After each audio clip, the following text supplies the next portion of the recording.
My new book, The Brontë Girl, is set in Haworth, a village in Yorkshire, in 1847. And this is where the famous Brontë family lived, the most famous literary family in the world. The three sisters, Charlotte, Emily and Anne, all published novels in their lifetimes, and three of them were published in 1847, Jane Eyre, Wuthering Heights and Agnes Grey. And also their brother Branwell published quite a lot of poetry in his lifetime. And their father Patrick, who was the reverend in the parish church in Haworth, he also wrote books and wrote essays and very famous sermons. So they're a great family and they fascinated me, and I decided to write a book imagining that my main character Kate, who's 15 years old and who has a secret ambition to write, comes to work at the parsonage, and she comes to the attention of Charlotte Brontë. But she comes to her attention in a rather difficult way. And I'm going to read the point when she first meets Charlotte Brontë. So Kate comes from a very poor family. Her mother has died and her twin brothers. Her father has taken to drink and doesn't go to work anymore. Her 12-year-old sister Lizzie works at the pub and steals the gin, so she's drinking as well, and not earning very much money.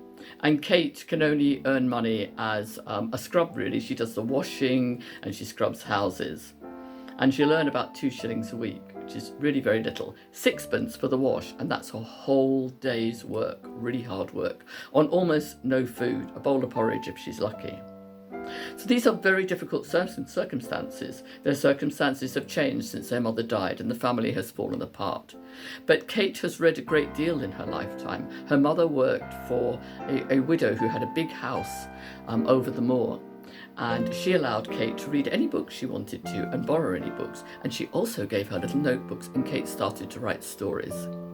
But now that she has been reduced to such poverty, they're like one step away from the workhouse. And in the 19th century, once you got in there, you never got out again. A bit like Oliver Twist, if you've read that one or seen the film. But Kate has come to work at the parsonage and has come to realise that there's a lot of writing going on there. I'm just going to read you the section when she first meets Charlotte Brontë. I would love to have met Charlotte Brontë. So this is in chapter 3. Kate has been into the sitting room where the ladies sit to make up the fire, and there's nobody in there, and she sees books on the shelf. She's drawn to them like a magnet. She picks up a tiny copy of Shakespeare and she tucks it down the bodice of her dress, thinking, I'll just borrow it and read it tonight. I'll give it back. They won't notice. She turns round and Charlotte Brontë is standing behind her, and she realises that Charlotte has watched her put the book in her dress. Kate's bottom lip began to wobble, and she let the coal scuttle fall to the floor with a clatter. A woman in her late 20s, Charlotte Brontë was at least a head shorter than Kate, with a waist so tiny Kate was sure she could join her hands around it. She wore a dark brown plain dress with a simple white collar. Her feet were as tiny as her waist and slipped into leather shoes badly scuffed around the toes. It was well known in the village that the sisters thought nothing of walking over the moors or down to Keighley and back, which was 8 miles in all. Her feet are almost like fairy feet, Kate couldn't help thinking, even in her distressed state. Steel-rimmed glasses balanced on her nose, but it was Charlotte Bronté's large brown eyes that seemed to be truly made of steel. Can she read my mind? Kate couldn't help thinking with an inward quiver. She dropped her eyes and stood waiting for her fate. When Miss Charlotte spoke, it was in a severe tone. Why have you stolen one of our books? Do you mean to sell it in the village?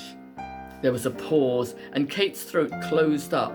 Her dry lips stuck together as the word stolen shuddered through her like the wind wuthering down the ginnel. She raised her eyes as Miss Charlotte spoke again. What sort of a girl are you, Kate Roper? What indeed, thought Kate, hardly daring to meet those stern eyes. But I'm no mean thief, she told herself with a flicker of anger. I'm nobody, ma'am, she spoke up. I'm just a girl from Haworth. Miss Charlotte eyed the girl for a few seconds, and then she said, well, so am I, but I don't steal other people's things. Kate gave her a startled look. She opened her mouth to speak, but thought better of it. Miss Charlotte went on, you'll only make 6pence at most. Is it worth all this trouble? Stung into action, Kate cried out, no, ma'am, I don't want to sell the book. I want to read it. And that showed Charlotte Brontë that there's far more to 15-year-old Kate than meets the eye. Well, in this story, Kate is going to go on a very long journey. She's going to find out more and more what the sisters are secretly doing, which is actually writing novels. And Charlotte is also going to introduce her to her radical ideas about women being equal to men and having needs just like men. So here's your writing challenge, if you'd like one yourself. I would love to meet Charlotte Brontë and talk to her about books and writing endlessly. And I would invite her out for a meal at my favourite Italian restaurant and introduce her to ravioli and pizza, which I don't think she was eating in the 19th century. So who would you like to meet? Why would you like to meet them? What would you talk to them about? And which restaurant would you take them out to for a meal? See if you can write 500 words. It could be the beginning of a very interesting short story. Happy reading and happy writing.